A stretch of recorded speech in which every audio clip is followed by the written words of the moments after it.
Hello दोस्तों, नमस्कार। स्वागत है आप सभी का एजुकेशन मंत्रा में। दोस्तों, बात करेंगे 69,000 शिक्षक भर्ती अपडेट्स के बारे में और साथ ही साथ अन्य प्रतियोगी परीक्षाओं के बारे में। देखिए दोस्तों, बीएड की काउंसलिंग जो शेड्यूल है वो जारी हो चुका है। 31,000 शिक्षक भर्ती के कुछ अभ्यर्थियों की नियुक्तियां रुकी हुई हैं और शासन स्तर के आधार पर ये नियुक्तियां तय होंगी। शासन के पाले में गेंद है, देखते हैं किनको राहत मिलती है किनको नहीं। और आज से शुरू होगा आर्डर की उम्मीदों का दौर और उत्तर कुंजी मामले की सुनवाई का दिन भी नियत हो चुका है। तो वन बाय वन हर एक अपडेट को यहाँ पर डिस्कस करेंगे। वीडियो को लाइक एंड शेयर कर दो और चैनल पर नए हैं तो सब्सक्राइब करके बेल आइकन को भी प्रेस कर दे। तो चलिए दोस्तों, अब यहाँ पर वीडियो सेशन के स्टार्ट करें। इससे पहले टेट सीटेट की प्रिपरेशन करने वाले अभ्यर्थियों के लिए एक सूचना है। India's largest learning platform Unacademy लाया है अनअकैडमी प्लस कोर्स। अगर इसके फीचर्स की बात करें तो आपको घर बैठे लाइव तरीके से पढ़ने का मौका मिलेगा। अनलिमिटेड एक्सेस होगा पूरे कोर्स का। टॉप एडुकेटर्स ऑफ इंडिया के माध्यम से एक ही प्लेटफॉर्म में एजुकेशन प्रोवाइड होगी। एग्जॉस्टिव कवरेज मिलेगा पूरे सिलेबस का। रेगुलर डाउट क्लियरिंग सेशन होगा। लाइव टेस्ट सीरीज मिलेगी। पीडीएफ फॉर्मेट में स्टडी मटेरियल मिलेगा। आंसर राइटिंग सेशन भी होगा। मेंटरशिप और गाइडेंस भी प्रोवाइड होगी। बात करें CTET paper 2 free live classes की, तो ये सीरीज स्टार्ट हो गई है 14 नवंबर से। आप लोग इसको ज्वाइन कर सकते हैं। और सीटेट मैसअप सीरीज जो पेडागोजी सीरीज है वो हिमांशी सिंह के द्वारा फ्री लाइव क्लासेस स्टार्ट हैं 11 नवंबर से 20 नवंबर के मध्य। और CTET paper 1 free live classes की बात करें तो ये स्टार्ट हो रही हैं 12 नवंबर से। आप लोग ज्वाइन कर सकते हैं, लिंक डिस्क्रिप्शन बॉक्स में प्रोवाइड कर दी गई है। सीटेट 2020 कंप्लीट बैच कोर्स की बात करें तो ये स्टार्ट हो गया है 12 नवंबर से और सभी बैचेस के लिए एक ही सब्सक्रिप्शन काफ़ी रहने वाला है। तो ज्वाइन करिए अनअकैडमी प्लस कोर्स को आज ही। अगर इसके हम कवरेज की बात करें तो 1 मंथ, 3 मंथ, 6 मंथ और 12 मंथ के यहाँ पर कोर्सेज मिलेंगे। प्राइसेस यहाँ पर आपको दे दी गई हैं। ज़्यादा जानकारी के लिए आप डाउनलोड कर सकते हैं अनअकैडमी लर्निंग ऐप। तो डिस्क्रिप्शन बॉक्स में आपको विभिन्न प्रकार के लिंक्स प्रोवाइड की गई हैं हर एक बैच से रिलेटेड, उसको जाके वॉच भी कर सकते हैं। दोस्तों, यहाँ पर सबसे पहले हम बात करेंगे बीएड के काउंसलिंग शेड्यूल के बारे में। देखिए दोस्तों, बीएड का जो बहुप्रतीक्षित काउंसलिंग शेड्यूल है वो जारी हो चुका है। यहाँ पर कोरोना संक्रमण के कारण बीएड की काउंसलिंग काफ़ी दिनों से स्थगित थी, तो ऐसे में कोविड की वजह से बीएड की प्रवेश प्रक्रिया भी प्रभावित हुई है। बीएड में प्रवेश के लिए इंतजार कर रहे अभ्यर्थियों को अपनी तैयारी पूरी कर लेना चाहिए। 19 नवंबर से ही काउंसलिंग शुरू हो रही है। लखनऊ विश्वविद्यालय के ऑफिशियल वेबसाइट पर अभ्यर्थियों को ऑनलाइन रजिस्ट्रेशन करना होगा। रजिस्ट्रेशन के बाद ही अभ्यर्थी पसंद के कॉलेज चुनेंगे। अंकों के आधार पर सीट आवंटन होगा। पहले चरण की काउंसलिंग 19 से होगी। देखिए, रैंक 1 से लेकर 50,000 तक के अभ्यर्थी शामिल होंगे। 20 से 22 नवंबर तक रजिस्ट्रेशन और कॉलेज चुनेंगे और 24 नवंबर को सीट आवंटित हो जाएगी।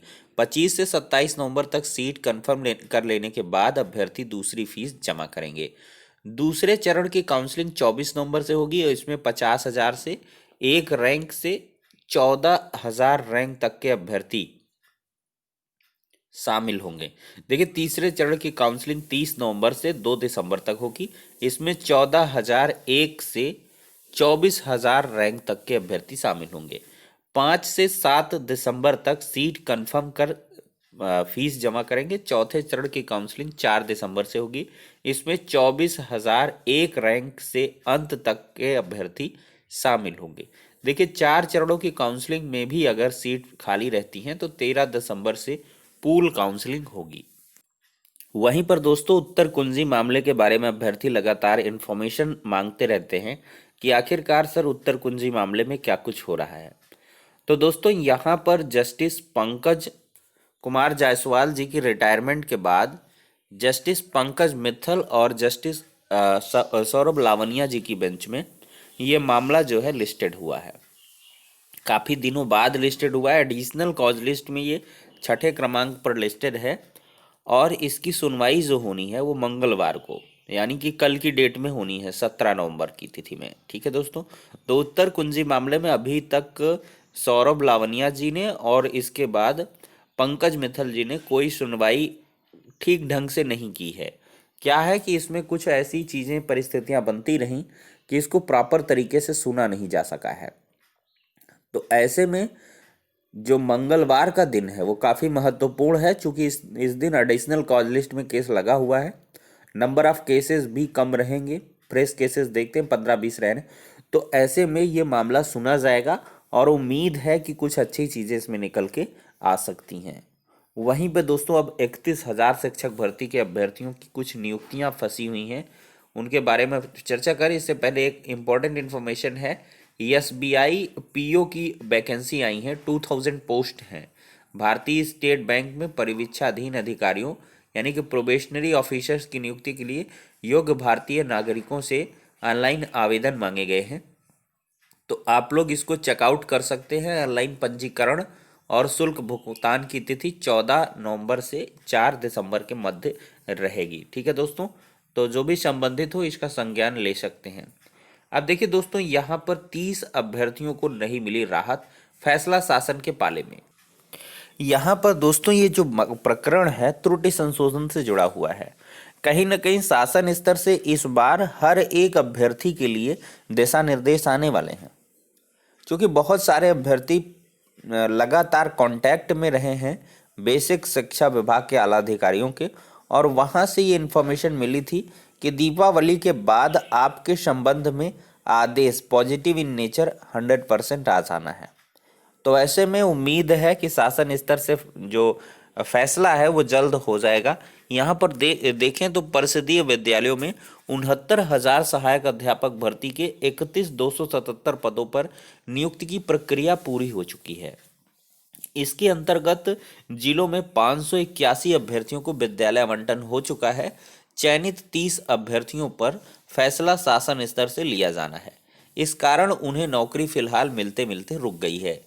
बेसिक शिक्षा अधिकारी यानी कि बीएसए राजीव कुमार यादव ने बताया कि शासन ने जिले में काउंसलिंग से 674 अभ्यर्थियों को आवंटित किया था जिनमें से 611 अभ्यर्थी काउंसलिंग में शामिल हुए थे। उन्होंने अपने प्रमाण पत्रों को जमा कराया। इनमें से पहले चरण में 560 अभ्यर्थियों को नियुक्ति प्रदान किए गए और 51 अभ्यर्थियों की नियुक्तियां आपत्तियों के कारण रोक दी गईं। विद्यालय आवंटन काउंसलिंग तक 51 में से 21 अभ्यर्थियों की आपत्तियों का निस्तारण स्थानीय स्तर पर साक्ष्य लेकर कर दिया गया, लेकिन अब भी 30 अभ्यर्थियों की नियुक्ति और विद्यालय आवंटन पत्र रोके गए हैं। उन पर फैसला शासन स्तर से होगा। तो यहाँ पर दोस्तों अगर सबसे बारीक बात देखें तो 51 की पहले रुकी थी और फिर 21 की आपत्तियों का निस्तारण स्थानीय स्तर पर साक्ष्य लेकर, मतलब बीएसए साहब बहुत ही बढ़िया कार्य किए हैं कि उनके स्थानीय साक्ष्यों को लेकर के, और जिसमें छोटी मोटी विसंगतियां थी थोड़ा मोड़ा, तो उनको जो है अपने स्तर से नियुक्तियां दे दी। लेकिन अब जो असल दिक्कत है, विभाग ने जिन 30 अभ्यर्थियों की नियुक्ति और विद्यालय आवंटन पत्रों पर रोक लगाई है, उनमें से 20 अभ्यर्थियों के मूल अंकों और आवेदन पत्रों में भरे यानी कि लिखे गए अंकों में अंतर है। अब ये देखिए अंक में भिन्नता का मैटर है। मैंने पहले ही बताया था कि बीएसए साहब चाहे तो अपने स्तर से छोटी मोटी मिस्टेक वालों को भी नियुक्ति पत्र दे सकते हैं उनके मूल दस्तावेज मंगा करके, लेकिन यहाँ पर जो मूल अंक और आवेदन पत्र में लिखे अंकों में भिन्नता है, उसके आधार पर आपका अलॉटमेंट भी प्रभावित हो सकता है या कुछ भी हो सकता है। तो इस पर शासन स्तर से ही निर्णय होगा, शासन स्तर से ही इन अभ्यर्थियों को नियुक्ति मिलेगी। तो इस पर शासन स्तर से ही फैसला लिया जाना है। साथ ही 4 मामले अन्य राज्य के अभ्यर्थियों के लिए हैं। देखिए दोस्तों, अदर स्टेट वालों के भी यहाँ पर हर एक जिले में नियुक्ति रोके गए हैं, क्योंकि इस बार कोई प्रेस्क्राइब्ड जो आदेश है वो शासन स्तर से नहीं है। पिछली बार कोर्ट से ऑर्डर हुआ था तो उसके आधार पर काउंसलिंग वगैरह करवा के नियुक्तियां मिल गई थी, लेकिन इस बार ये अड़चन की जो है बाधा की बात हो गई है, जबकि यह भर्ती प्रदेश के स्थानीय निवासियों के लिए ही थी। बिल्कुल जियो में ऐसा था, लेकिन यहाँ पर अदर स्टेट वालों ने अप्लाई किया है और उनको जो है कोर्ट से राहत भी मिल जानी है।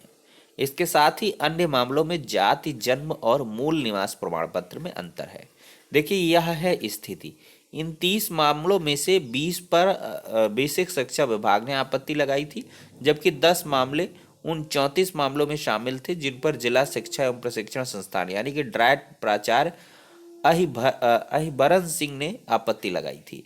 बीएसए ने आपत्तियों के आधार पर अभ्यर्थियों से साक्ष्य लेकर उनमें से 24 का तो निस्तारण कर दिया है, लेकिन 10 मामलों में वह साक्ष्य से संतुष्ट नहीं हुए हैं। तो अब देखते हैं दोस्तों क्या कुछ होने वाला है। मुझे उम्मीद है कि इस हफ्ते ही आपका जो भी त्रुटि संशोधन वाला आदेश है वो शासन स्तर से आ जाना है और आप सभी को राहत भी मिल जानी है। अब देखिए दोस्तों, आज से ऑर्डर के लिए उम्मीदों का दौर शुरू होने वाला है।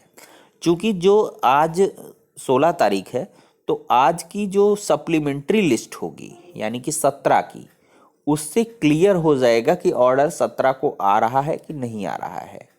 ठीक है दोस्तों, तो यहाँ पर जो है 17 तारीख की उम्मीद ये भी रहेगी कि WPC मैटर पर सुनवाई भी होनी है। ललित साहब की बेंच में ही ये मैटर सुना जाएगा। तो ऐसे में ऑर्डर को लेकर आपका जो स्पष्टीकरण है वो जल्द देखने के लिए मिलेगा। अब बहुत बड़ा अगर मुसीबतों का पहाड़ न टूटा तो आपको नवंबर में नियुक्तियां भी मिल जाएंगी। तो चलिए दोस्तों, वीडियो सेशन को यहीं पे एंड करेंगे और जो भी इन्फॉर्मेशन निकल के आएंगे आप सभी तक शेयर कर दी जाएंगी। तो वीडियो को एट लास्ट कहेंगे शेयर कर दीजिएगा दोस्तों, और चैनल पर नए हैं तो सब्सक्राइब भी कर लीजिएगा। नेक्स्ट वीडियो में मिलते हैं।